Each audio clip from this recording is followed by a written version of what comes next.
الحمد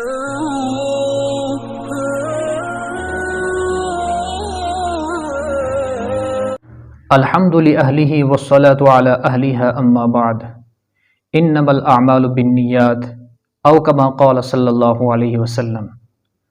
معزز سامعین، میں نے مختصر اور جامع حدیث پاک عرض کی ہے جس کا مفہوم یہ ہے کہ اعمال کا دار و مدار نیتوں پر ہے۔ اس حدیث سے پتہ چلتا ہے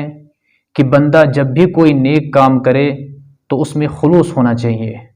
انسان کے دل میں یہ تڑپ اور جذبہ ہو کہ یہ کام میں محض اللہ کی رضا اور اس کی خوشنودی کے لیے کر رہا ہوں،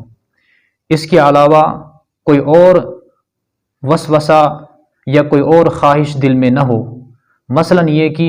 میں یہ کام اس وجہ سے کر رہا ہوں تاکہ لوگ مجھے بہت بڑا دیندار کہیں،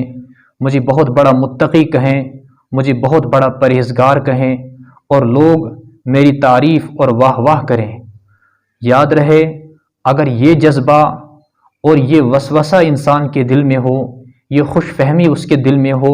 کہ میں یہ نیک کام اس وجہ سے کر رہا ہوں کہ لوگ مجھ سے راضی ہو جائیں، لوگ مجھ سے خوش ہو جائیں،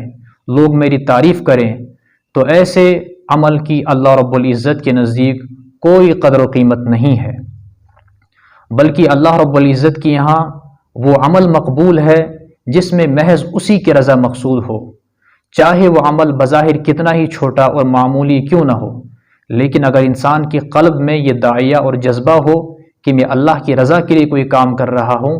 تو ایسے کام میں اللہ کے نزدیک قدر ہوتی ہے، اور یہ کام اللہ رب العزت کی یہاں بہت بڑی اہمیت رکھتا ہے، اور اسی کام کے بدلے انسان کو اجر ملے گا۔ اللہ رب العزت ہمیں خلوص کی دولت سے مالا مال فرمائے۔